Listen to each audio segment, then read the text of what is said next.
Hello, everybody. Welcome back to another episode of Reality Right After. It is finally season 3, and I am here for the first episode of this season. You know, we're starting new. We're in a new studio. We have a whole new setup because we're doing this the right way this time. And I am here. My first guest of this season, of course, has to be my executive producer. Hi, Ricky. Hi, Pooh. Hi, guys. How are you? I'm good. I'm blessed. I'm well. How are you? Thank you so much for joining me on Reality Right After. Of course, Ricky is my executive producer of the show. We, prepared this show about all things housewives, all things, Bravo, reality TV. Entertainment, anything reality entertainment, we're here. We're here and we're talking about it on Reality Right After. So, of course, first guest of the season has to be the EP. Yes. This will probably be the rare time you see me in front of the camera. I'm always in back of the camera working with Wellington. I gotta make sure we get things moving. Period. Yeah. So because it's the first episode of the season, and of course you're on it, we gotta talk. We gotta cackle. We gotta cackle, and we gotta talk about, the mess that is happening on these reality TV streets. It's a lot of mess. It's a lot of mess. Okay, so first things first, let's just get into the headlines. The Real Housewives of Potomac star and Love and Marriage DC season 1 star Monique Samuels files for divorce from husband Chris Samuels after 11 years of marriage. Yeah, that's tough. Were you shocked? I was shocked. I like them together. I like them. I like the kids. But I think they predicted it. I think they got off of reality TV to try to not show some of the bumps in their marriage. And I think getting on these shows only amplified it. Right. And So, article says, Monique Samuels and husband Chris Samuels have called it quits after more than 11 years of marriage. A spokesperson from the Montgomery County Family Court in Maryland confirmed to Page 6 on Tuesday that Real Housewives of Potomac star and Love and Marriage DC star Monique Samuels filed for divorce from the NFL star, 45 years old. Monique is 39. We're told Monique filed a petition to have the documents sealed. I mean, why? I think from the start, they've been trying to keep it really private about the inner workings of their marriage. Which I'm surprised, though, because let's talk about it. Monique came on Love and Marriage DC. Right. And ragged Chris through the mud with the things that were going through in their relationship and holding him accountable for that in the group scenes, in the individual scenes, in all of it. So let's also remember the fact that the Reality Rundown reported that they were actually calling it quits a couple months ago. Yeah. And nothing ever happened, right? So now my guess is you're finally pulling the trigger. You're having the documents sealed for whatever reason. Mm-hmm. What has changed from the last time that you said you were going to get a divorce to now? So I feel like I'm not surprised that this is finally happening and right. Petitions having made, but it's also like I want to know what has been like the determining factor between like her trying to pull the trigger. Well, let's take it back a little bit. I think Monique has always gotten a bad rep when it came to her marriage with her husband. I think they felt like she doesn't come from that type of class to be married to him. Right. She had to deal with a lot from his family and her being from what they considered an urban area in New Jersey, and so she was always kind of combating that within the group on Real Housewives of Potomac, and then within his family, et cetera, et cetera. So I think to kind of save her and Chris's relationship dynamic, I think they spent a lot of time defending one another. Right. And also Chris was always really adamant about keeping their relationship private. Right. So I think they might want to the decision to keep the inner workings of the paperwork private probably was a decision for Monique and Chris. And I think she had a lot of issues on Love and Marriage DC because I feel like she thought she would have a lot more autonomy over how she was showcased in the show. And so it really made her seem like she was just like attacking Chris. But I also understand that Chris had some traditional perspective on how their relationship should work, which can come off controlling. And I honestly think a real underlying issue, let's get into it, is she didn't want to leave the Real Housewives of Potomac. I don't think she wanted to leave. But she said no. And she got invited to Ultimate Ghost Trip and also said no. I think Chris didn't want to go back on that show after the baby rumors, personally. I think he didn't want, and I think she might have harbored some resentment And when they couldn't get the same type of bubble from Love and Marriage, that resentment probably doubled. And he probably was like, well, I don't want to be on that show either. And I also think that in a weird way, Monique thought that she was going to be able to control the edit in Love and Marriage. And baby, you are in a reality TV show as the Real Housewives. Now you're going on Love and Marriage. You know that you're not going to be able to control the edit. True. You know how these things work, and you know that at the end of the day, even though these shows are there to portray, your lives in a positive way, they want the drama. It needs to sell. So for always that to be the determining factor of her leaving these shows, it's kind of like, are you really made for reality TV if you can't take the heat? Right. Erica Jane took the heat and never left Beverly Hills. And I'm not gonna compare. I'm not gonna. I was gonna say, but don't do that. No, I'm not gonna do that. But you know what I'm trying to say? Like we've seen girls like have like real shit. So what makes reality TV stars? What makes you a household name? Is your ability to deal with scandal, big moments. Right. You want to be a star. The stars handle scandal. And so if she would have came back after Bop and Candace, we love you, Candy Girl. We love you, Candace. Friend of the network. Friend of the Reality Rundown, Candace. We love you. We love you down. That would have been a huge, because the girls were rooting for Monique. She had the world in her corner. Yeah. After that, and so she didn't know how to tap into the fan base in a way that she could use that against, let's say, the other girls. Let's talk about Garcelle, how she does that on Beverly Hills. Right. She taps into the fan base. She knows that the fan base is with her. And she also listens to the fan base in the sense of Garcelle, we want you to go check this person. Yeah. And she gives us that. Yeah. So I feel like, it was definitely a missed opportunity in between. Big time. For all of them. The former couple has a hearing scheduled for Wednesday. The court spokesperson tells us that if all goes well, their divorce will be finalized. So it seems amicable. Yeah. It doesn't seem like they're not like Kroy and Kim down to the blogs being messy and fighting over the churn. Well, girl, that was a great segue into our next story, because Kim Zolciak's daughter Brielle and Ariana wished Kroy Biermann a happy Father's Day amid their nasty divorce. When you first saw that, of course, we reported that on the Reality Rundown. When you first saw that, did you think that's fake?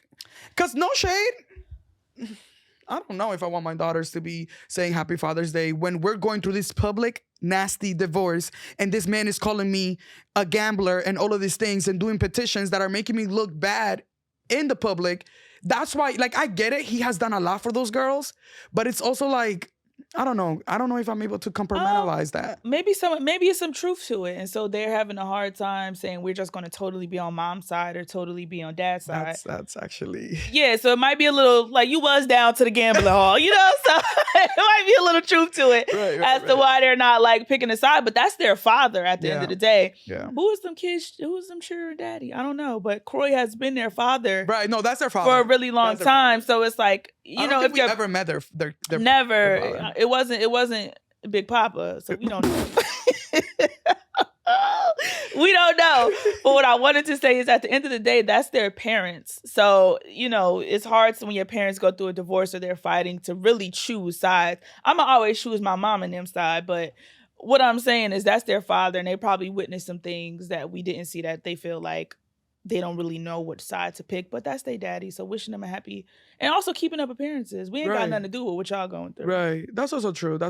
And I think that it's important to, I guess, think about it like that when you are the kids of people that are in the public eye. You have to somehow still keep up, right? Both. Got to do your own PR. But listen, you mentioned if there's some truth to it. Well, we have another story right in the Kim Zolciak of it all. Kim Zolciak once made daughter Brielle wait in car while she gambled until 3 o'clock in the morning. Kim Zolciak's past is coming back to bite her, girl. The Real Housewives of Atlanta alum eldest child, daughter Brielle Biermann, claims her mom once forcibly drove her 2 hours to North Carolina casino and made her wait in the car while she gambled until 3 o'clock in the morning. Additionally, the 20-year-old was allegedly told to keep the outing a secret. And of course she didn't. One time I was walking, Brielle says, and I quote, "One time I was walking out to go to dinner with my mom, and my mom said, "Get in the car. We're going somewhere." I was like, where?" She said, "Secret. Get in." She wrote in a tweet. 2 hours later, we end up at a casino in North Carolina. I was 20. I had to stay in the car the whole time. We were there until 3 o'clock in the morning.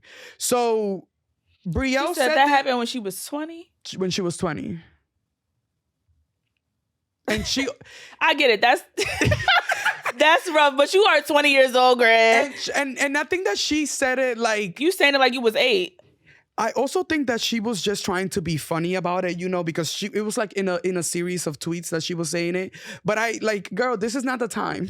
This is like, are you not looking at the news and all the blogs? Well, it seems like they choosing a side. I don't know what's going on in the Cashmere household, but it ain't silky and smooth, honey. So what do you think about, were you shocked when Kim Zolciak's divorce to Kroy was announced? I was. It gagged me. It gagged me too, but you never can win when you play dirty, honey. You never can win. What do you mean by that?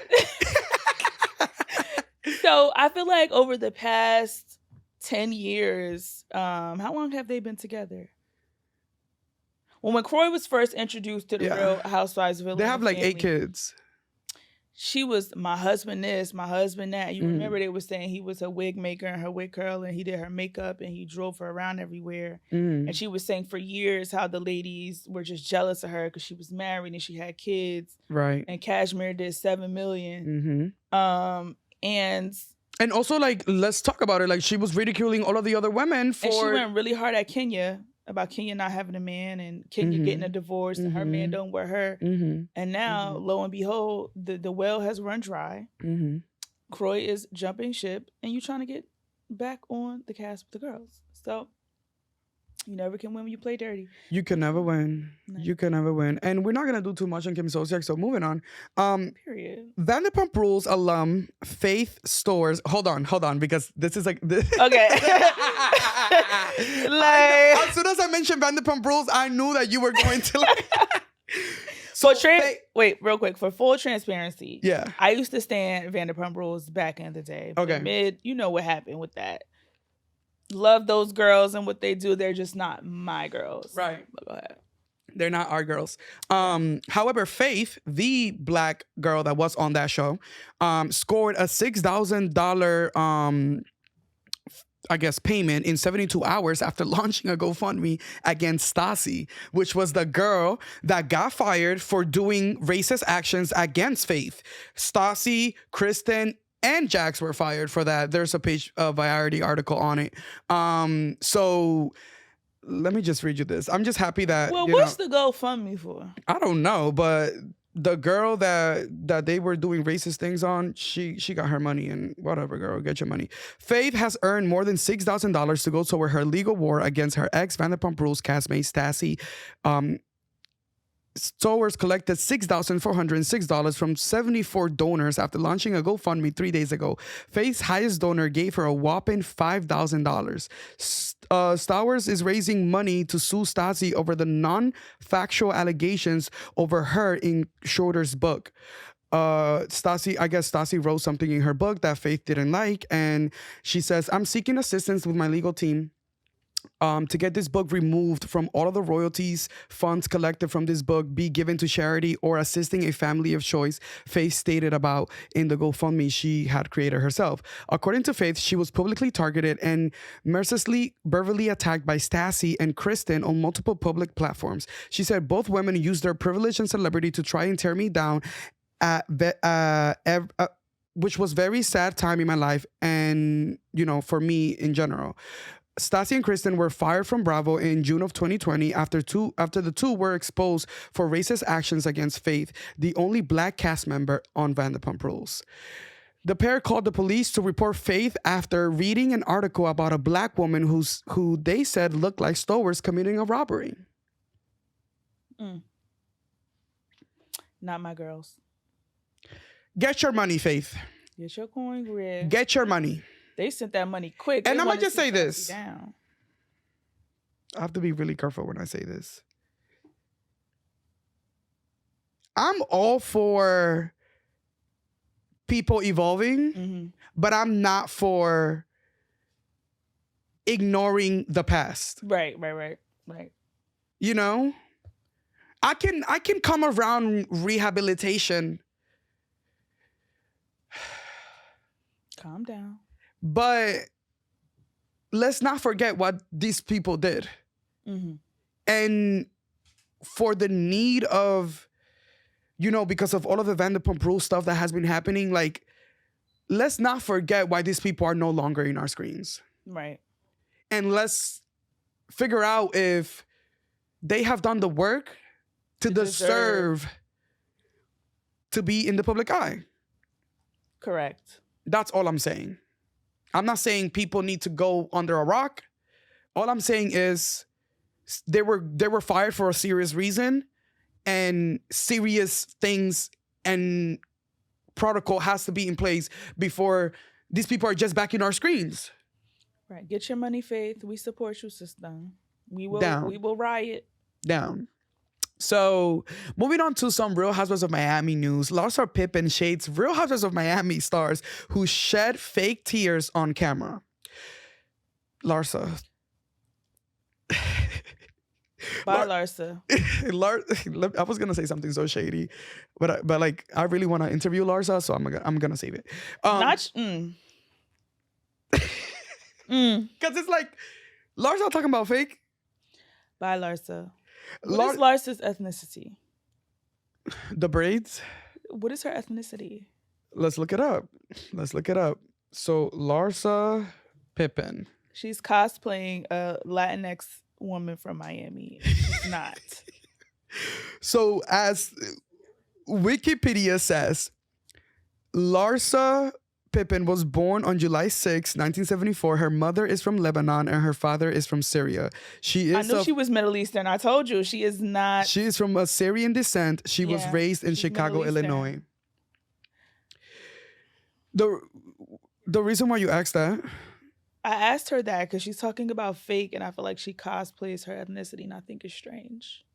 It's very strange. If you go watch season 1 of Real Housewives of Miami, she looks like a Middle Eastern woman. If you fast forward till today, she looks like Nikki from Love and Hip Hop. Remember Nikki? Yes, from Love and Hip Hop Miami. Mm-hmm. Yes, she does look like Nikki from Love and Hip Hop Miami. I'm tired of Larsa.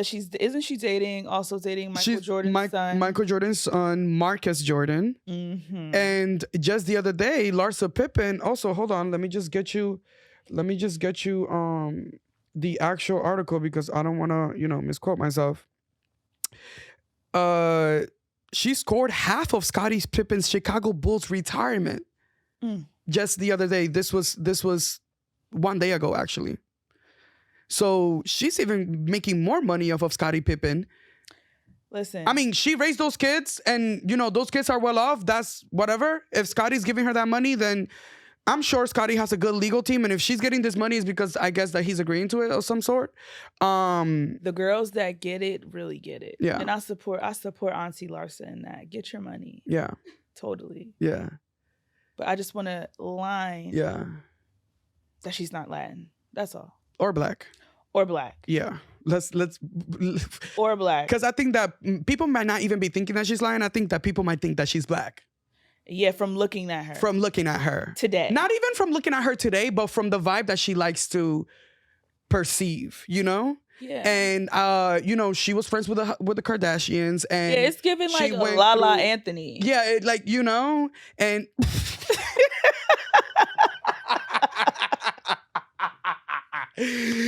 Oh my god.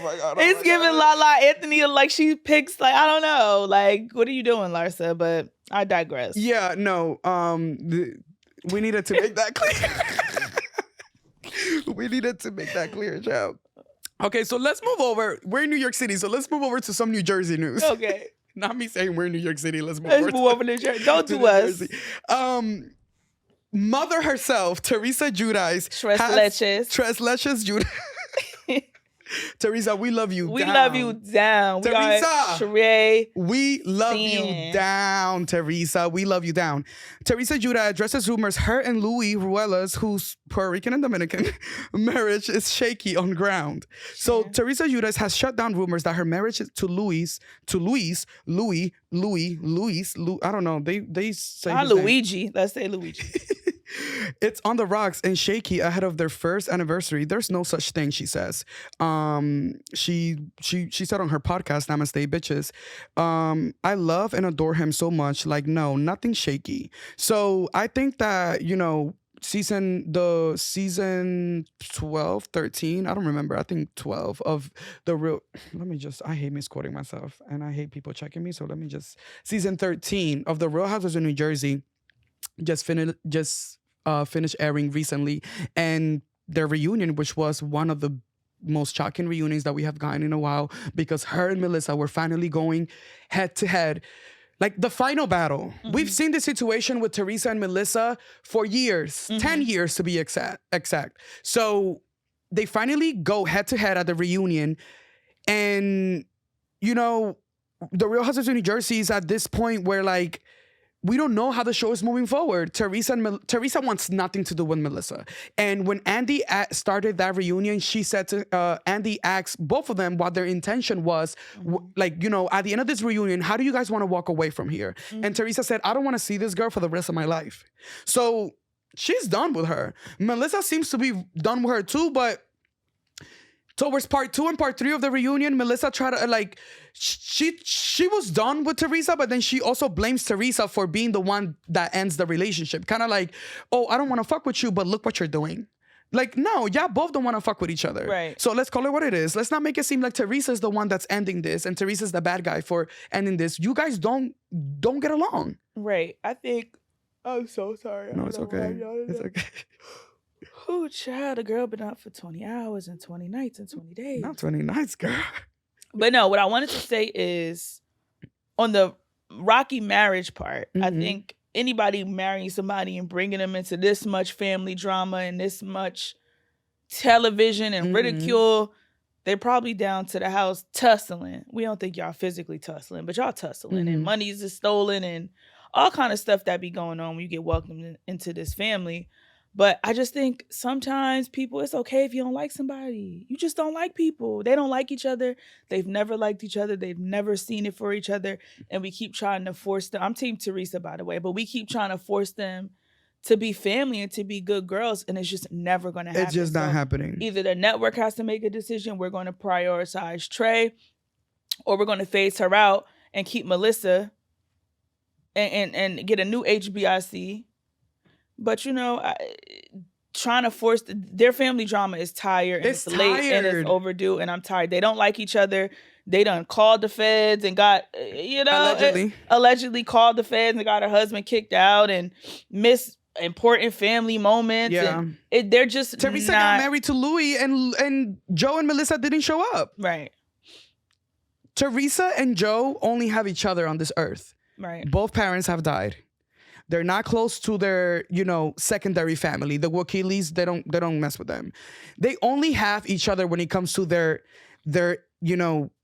family. So it's really sad because I could not imagine a world where I don't talk to my only sister. For the sake of their relationship and for the sake of their children, it's best, hey, I don't like you, you don't like me, cordial, cool. We don't really got to kick it like that. If I have something for the family, you're more than welcome to attend. Yeah. I ain't going to be in your face. Don't be in mine. Yeah. And let's just be adults and kind of move on for the sake of the family. Right. Yeah, I agree. But I don't want to see it no more. It's late and it's tired. It's late, it's tired, and let's call it what it is. I think the only reason why we're even having these discussions is because Melissa doesn't want to leave the show and Teresa doesn't want to leave the show. So now the discussion is, how do we move forward in a show where two women that are supposed to be in a friend group don't want nothing to do with each other?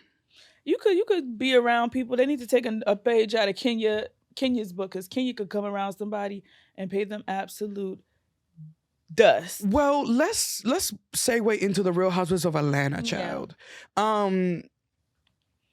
Good thing that you said that Kenya knows how to pay someone dust, but I do think that right now we're seeing that a lot this season, where some of the girls are upset with the way that, Marlo is acting and they're icing her out. Let me just say something.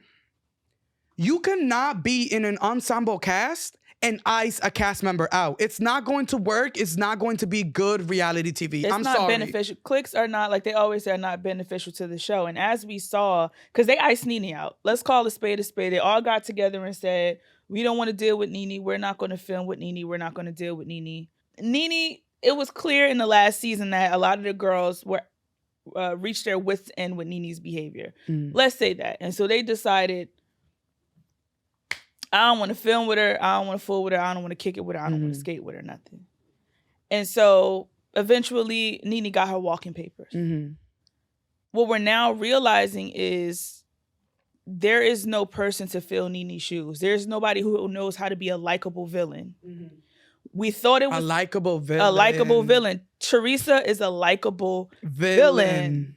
Even Erica is a likable villain. Right. So it's like, I know you're an asshole and I know you do shady things, but I like you enough to look past logic to defend you. Yeah. And right? also to just enjoy the fact that you're doing all of this messy stuff. Right. And so, you know, I hate to say it, Candace is a likable villain. And so when it comes to these girls, we thought Kenya would be that, but Kenya's just, her caricature is the villain. Right. Not a likable villain. Not a likable one. Right? You either love Kenya or you hate Kenya. Or you hate Kenya. There's no in between. There's no in between there. And so she can't do it. And then although we love Candy and she's one of the more successful girls, she doesn't have the wherewithal to go toe to toe with a whole cast of girls like some of these girls can. Right. So collectively as an ensemble, what you need to lean on when you don't have an HBIC is the friendship. Right. And so you can't start to deteriorate and ice people out and do all these cliques because there is no...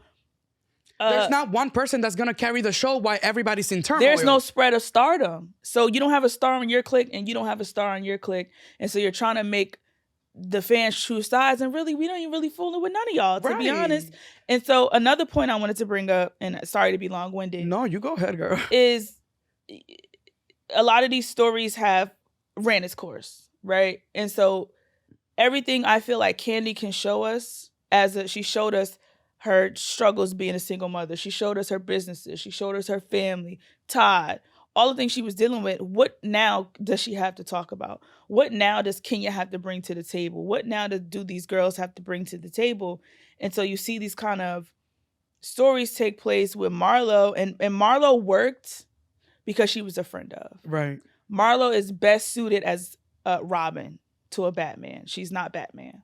But I think she could have her peach. She can have a peach. Yeah. But she's trying to maneuver in the group like she has the seniority that she does not have. That she does not have. Although you've been there long enough, you're not there with Sheree. Yeah. You're not there with Kenya. You're not there with Candy. You can be on a show for 10 years, but if you're not a housewife, you don't have power.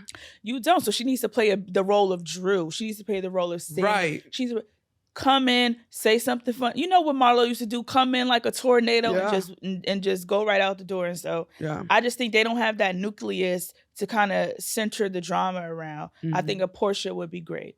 I think I Phaedra would be great. Well, Phaedra's moving on to Married to Medicine, and we know that she's gonna go shake that up now. And I'm so happy that Phaedra's moving on to Married to Medicine because Phaedra needs to be on television. Yeah, that's just one thing's for sure. After her run on Real Housewives Ultimate Girls Trip season 2, we know that Phaedra needs to be on reality television. Another thing is that I agree, Portia should be back. Portia is. We saw how they brought her to go be the nucleus of Ultimate Girls Trip 3 when all of the girls were tensely dropped when two people had dropped from Ultimate Girls Trip 3, which is why they brought in Portia. So we need a star. We need a star. And starless. And I'm not saying that Kenya is not a star and that is. Candy's not a star, because you are worldwide, Candy. You are so worldwide. Yes. But when it comes to this universe of the Real Housewives of Atlanta, we know you to be a good team player. We don't know you to be the quarterback of the team. Right. And also Candy has matured out of some of this drama. And you can even see it in her disposition where she's just like, I ain't really about to deal with this. It's like, what are y'all doing? And then Kenya, these girls can't go toe to toe with Kenya, so it's not fun. Yeah. But I will say though, when they did the Gucci, Are We Gucci party, and they literally were icing Marlo out, and like Candy didn't want to talk to her, and Kenya didn't want to talk to her. I'm just like, again, going back to the thing that we were speaking earlier, it's not doing anything for us. And you know, at the end of the day, I get it. This has to be authentic and it has to be what you really feel in that moment because that's what reality TV is. But girls, we're making a show. Right. We're making a show that's supposed to sell and that's supposed to be entertaining. So let's all come together and figure out how we can make an authentic, funny show. Mm-hmm. That doesn't mean that you guys have to like fake your relationships, but I feel like anybody could tell you that what you guys are doing right now is not helping the show whatsoever. Right. And I know that the housewives don't really like to look at Twitter and don't really like to some don't really like to look at Twitter and don't really like to go by what the fans say. Yeah. But I think that when it comes to the Real Housewives of Atlanta, please like read what the fans are saying. Right. And take that in. Because while you're there to live your authentic life, you're also there to provide a show for fans that are, you know, and watching. Let's keep it in line with Housewives. It's getting is teetering into some really different style of television, and so yeah. But I do want to shoot the girl. So I think me and Wellington's point about the show are important, but I also do want to call out the context of the drama this season and why I feel like, although I don't agree. I'm so sorry, y'all. I'm so tired of Real Housewives of Atlanta that I'm yawning. But I think the subject matter is important because the current drama is basically Candy's nephew, unfortunately, was unalived. Marlo's nephew. Oh, shit. Marlo's nephew. Marlo's nephew was unfortunately unalived, and he used to work at Candy's restaurant. Originally, Marlo said that the guy who unalived him, he met at the restaurant when he was working there, and that turned out not to be true. And so when he passed, Marlo said Candy didn't send flowers and didn't extend condolences and didn't do things that she felt like as her celebrity and a person who was in this person's life. Which I understand. I get it. Candy. So let me take this back. I want to connect this to Phaedra's divorce from Apollo. Okay. You know, I say in the chat all the time, I feel like Candy was very insensitive during that divorce and she wasn't there for her friend like she should have been. Right. And Candy was basically saying, well, you said you was waiting for hot chocolate and, you know, you act like you didn't care and right, but it's like, as a friend, if you're going through like something, even if I'm in my mood, like show up. Even if you're in your bag, I'm going to show up for you. And I feel like Candy has a history of being insensitive or towards her friends' vulnerable moments. And she has expressed that she's not really that girl. She's more to motivate you to get a bag friend. Right. Which I understand. Now let's bring it full circle. I do think Candy could have reached out and said, my condolences, sent flowers, whatever. But the boy worked at her restaurant for a short period of time. They didn't have a relationship. She has a lot going on. She has 3,000 businesses in one street of Atlanta. She has a lot going on. And then she said that she, for what we later found out, did express condolences and that her and Marlo have talked plenty of times since then and it wasn't an issue. Right. It's now 2 years later. And so, and also Candy said, as you know, Candy also had a brother who was unalived to gun violence. And she said it's really triggering. And so when it comes to shootings and gun violence, she just really doesn't like to get into that. She's really numb to it. So I think, one, for Marlo to bring that up, knowing that history is kind of awful. And two, if this was such an issue, why is it coming up now? It feels a little disingenuous on Marlo's part. Yeah. Especially, I mean, so this is Marlo's, well, from a viewer standpoint, what I think that Marlo's coming from, right? So Marlo, this entire conversation starts because Candy's cousin, little cousin that we saw on Candy and the Gang, which was such an amazing show and should come back for season 2, but they're not. Candy's cousin was actually shot at Old Lady Gang. At the restaurant by someone. I can't remember if they worked there or if they didn't, but Candy's cousin worked. He's one of the main cooks at Old Lady Gang, and there was a shooting and he got shot at. In the arm. So he's good now. Everything's well. So then we start filming season 15 of The Real Housewives of Atlanta, and Candy is at another one of her restaurants with her husband, Todd, and her cousin walks in and they're talking to her cousin. And of course, there's a big elephant in the room. Your cousin got shot at. And not only that, our audience knows your cousin because he was in a previous show on Bravo. So the producer breaks the fourth wall and comes in and says, hey, are you guys not going to talk about the things that are happening? Like, you know, so that's happening. So then in my head, I'm thinking, okay, so those producers are also telling the other girls that Candy's avoiding talking about this, which is why then I think that when we're then in this group scene after one of the events, and Drew brings up, Candy, what happened with that situation at your restaurant? And Drew specifically doesn't say shooting. Marlo gets pissed because Marlo feels that it was a shooting. Like, say that it was a shooting. Like, stop trying to like hide things like on her behalf to not make her look bad. Like, it was a shooting. So then Marlo gets aggravated because she feels that the girls were basically trying to like save face for Candy. You know, They were not talking about the shooting, not talking about the things that were happening. So for that reason, which is why then Marlo feel all of this starts to resurface when Candy didn't show up for her when her nephew died by someone that, you know, murder him. I think two things can be true at the same time. You know what I'm saying? No, and I agree. And I think that I'm of the belief that is it a little disingenuous on Marlo's part, but there's some truth to it. And I think Candy probably told her friends and her girls, like, look, I don't want my businesses to be associated with gun violence. Yeah. And so I don't want to get on this platform and talk about shootings happening at my restaurant so people won't patronize because they feel unsafe. Whatever her rhyme or reason was, cool. I do think Candy gets a lot of leeway in terms of how she shows up on the show and who she interacts with, which is not fair. It's not fair. It's not fair for any of them to have that leeway. Right. Which and is we why saw Nene had to go. And Phaedra and Nene. But one thing about Nene is Nene clocked in. She wasn't really like, don't talk about that, to my knowledge. I agree. Nene knows. I mean, the bathroom, the closet situation, but that was later on when she was already like, you know. They still talked about it though they on did. the show. They did. But she literally grabbed the producer and ripped his and chipped his. Yeah. He was like, and so similar critique for Kenya. Like I feel like the trip, right? I feel like Kenya. I'm tired of the fake performances. Yeah, I feel like... Do you really think Kenya was sick? No, I don't think Kenya was sick. And I think she also, love you too, Kenya, kind of sometimes uses Brooklyn as an excuse not to film when things get difficult for her. And so if the nanny was there, you don't invite girls to a trip and then don't film scenes with them.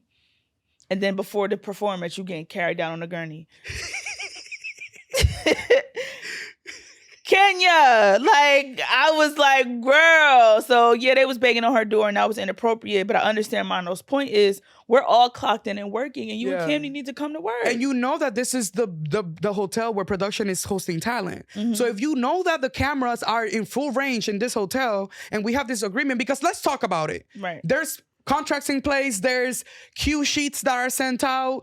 People know where they're going to be shooting. Come on, producer. People know where cameras are allowed to go to and where cameras are not allowed to go to, because prior to cameras coming up, they know what they're signing up themselves up to. So I do agree with Marlo. If you know that we're shooting this trip in this hotel and you know that it's fair game, why are you having Brooklyn in your room that we're shooting? Right. If you're gonna be so sensitive, and as she should, because nobody can tell a mother how to be about her daughter, right. But also you need to take into account the fact that you are shooting a show.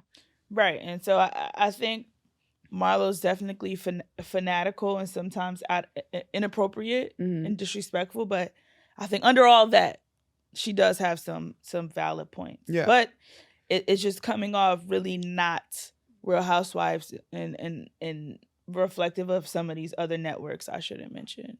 And so yeah, we're not gonna do that. They're declassing the show. Well, listen, we saw Sheree and Candy go head to head after Sheree, told she by she. And for Candy to double down. Yeah. And, I was team Sheree when it came to that discussion, because Sheree pulled her to the side and said, listen, I'm mad that started creating spoofs around about me, and then when everybody started calling my company She by Sheen, you like went into that and you started like making fun about me and things like that. You need to understand, especially you, Candy, who's someone that's so business oriented. You need to understand that like that was kind of like crossing the line a little bit, But I feel like Candy has historically, like I keep bringing it back to her and Phaedra because you can see these same patterns where if Candy feels justified in something she did, there's really no way to convince her or sway her. You saw it with her and Portia and the Candy Coated Clique, and you saw it with her and Phaedra and Apollo's divorce and her keeping his stuff down to the garage. Mm-hmm. And now you're seeing it with Sheree. Now Sheree,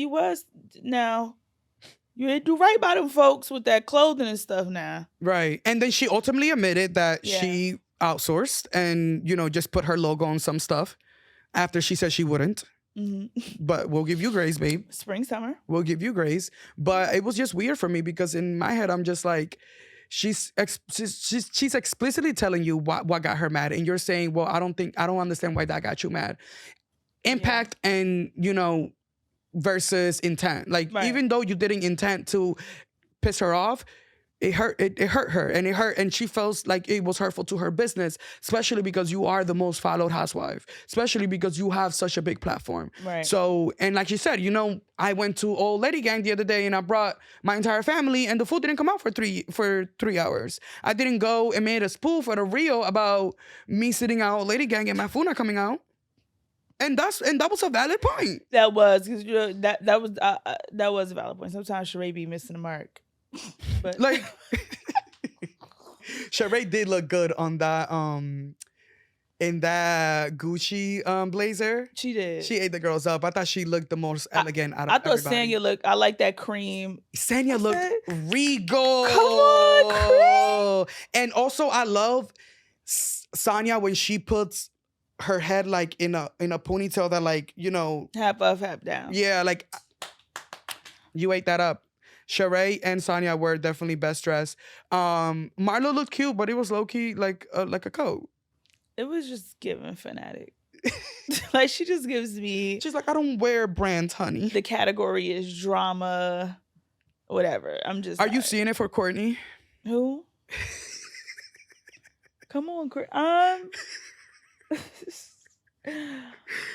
and the fact that she's blood cousins with Rolf.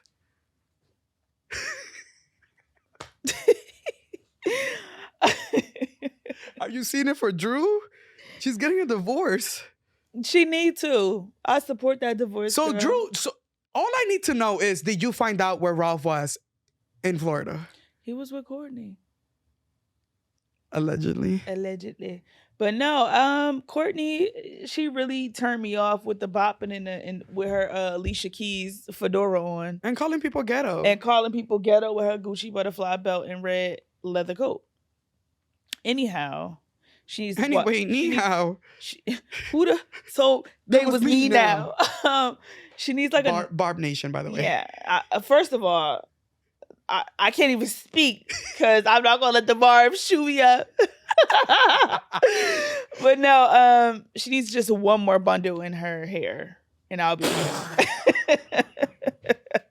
That's what I look at every time her scene comes on. I don't know if that's her real hair, but she needs a bundle or two, girl. One more bundle? One more bundle. How many inches? And one 20-inch bundle. And she is set, honey. Trust me. I can hook you up with the girl who be to my summits if you want to. Corny, my love. But I mean, thank you for giving us the drama because if not you, Courtney gives me second season Basketball Wives LA. Ooh. That's what she gives me. She gives me Laura in Malaysia fight. Ooh. Remember when Malaysia had that? She gives me the Glovan sisters early season. That's what she gives me. Yeah. She doesn't give me like she gives me like late to everything. Like very late. She doesn't give me new, fresh. So we know that the Real Housewives of New York was recasted and that they have a completely new cast now for season 14. If this is done to the Real Houses of Atlanta, any thoughts on that? Like, would you like that to be done? Or what, like, are we at the last straw with Atlanta? Or like, how do you think this show, not the cast, but the show moves forward? I think this may be controversial. This is okay, girl. This may be controversial, but Oh, Lord.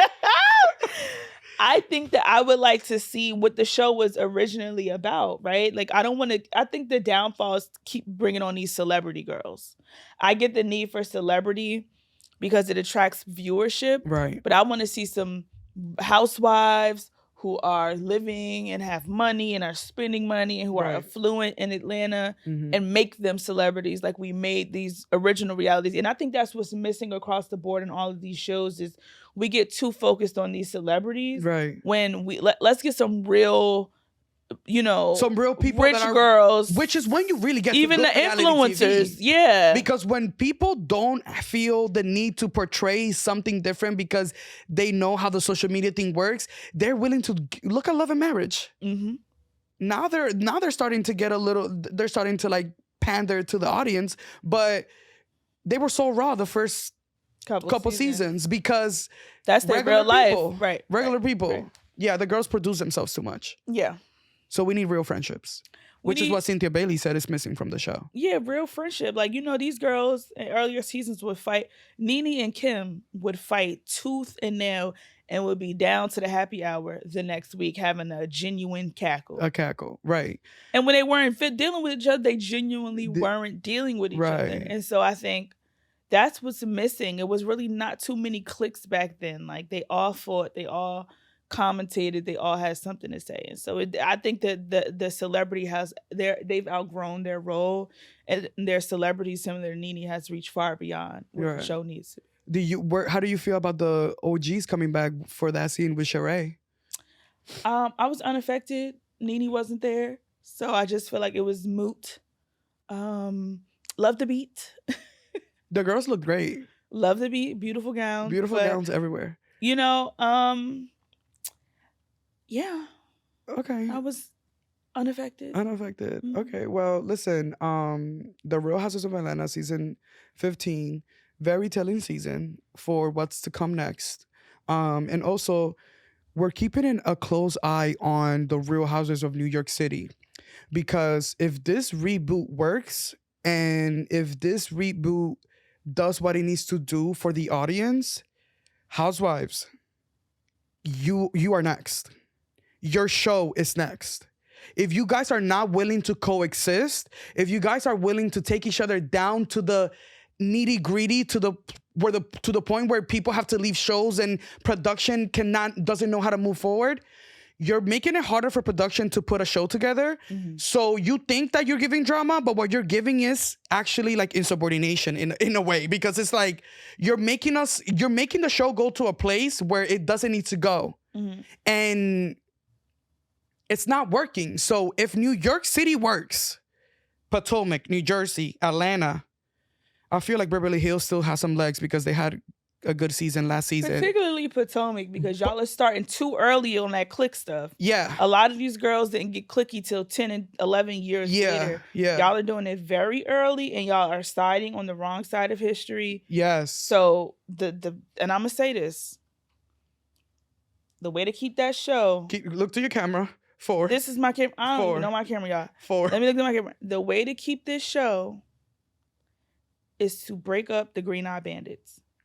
They need a takedown season, redistribute some of that friendship, and ensure y'all reach 10 and 11 years. Because at the rate y'all going with this drama, it doesn't look that way with the colorism, classism, and all types of isms y'all got going on. Y'all got too many isms going on to be a fully Black ensemble cast. Right. So get it together before they forget y'all forever. Forever. And Candace and Ashley, y'all need to be friends. Yep. Like, I cannot express that enough. Yep. Candace and Ashley, y'all need to be friends, because you guys are the duo that we're missing. And if you guys are friends and we don't no longer see that drama anymore, then we can start getting into like more fresher vibes. Right. But I'm not, it's already 7 seasons, about to go into 8 of the same thing.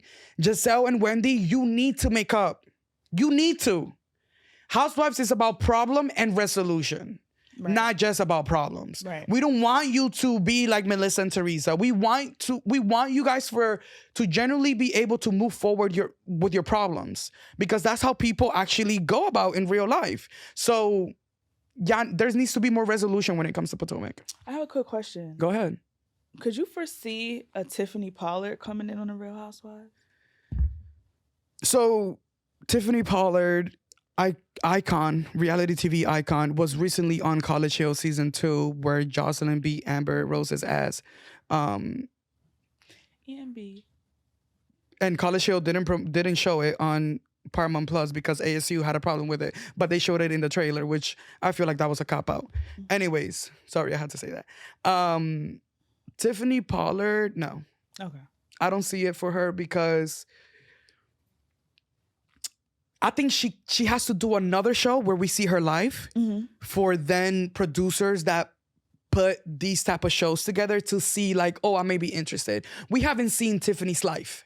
We've always seen Tiffany good in the roles that she's playing, in the sense of like either a competition show or College Hill, where it's like Big Brother type of sense, you know? We haven't seen Tiffany's actual life. She dates a white man, which she talked about it on College Hill, and how because of all of the things that have been happening within the Black community, it's so hard for her to be with her white man.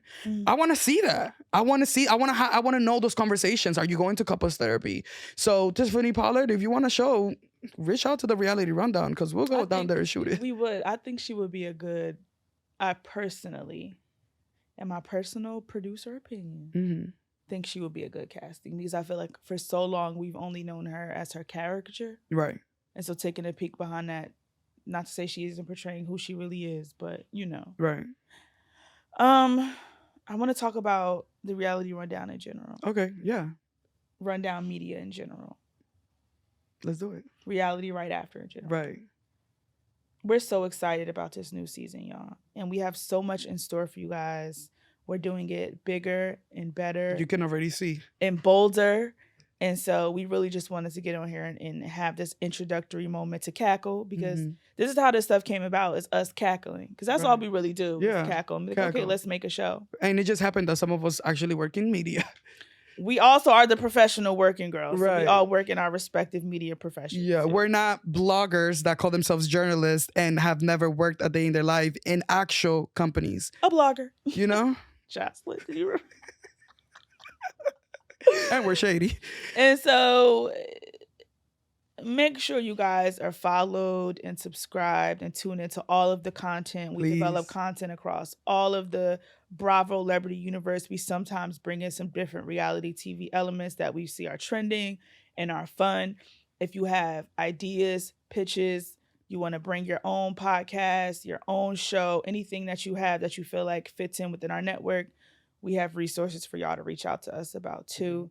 And we really appreciate and value all of the love and the support. And we look forward to creating some wonderfully entertaining content for you guys over this next year. And so, yeah, this will probably be one of the first and last times you see me on camera.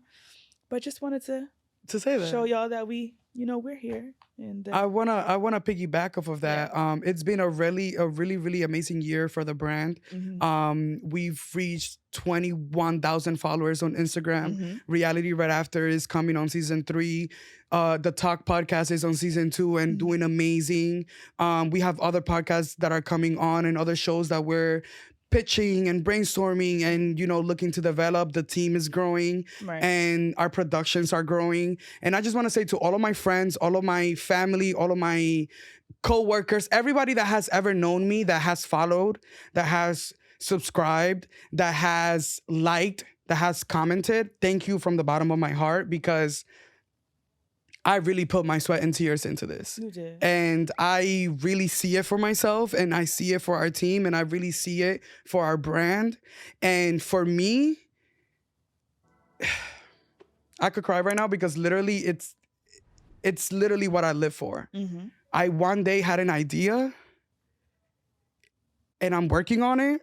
So I just want to say thank you to everybody that always supports, because it truly means the world to me. It's gone up and down.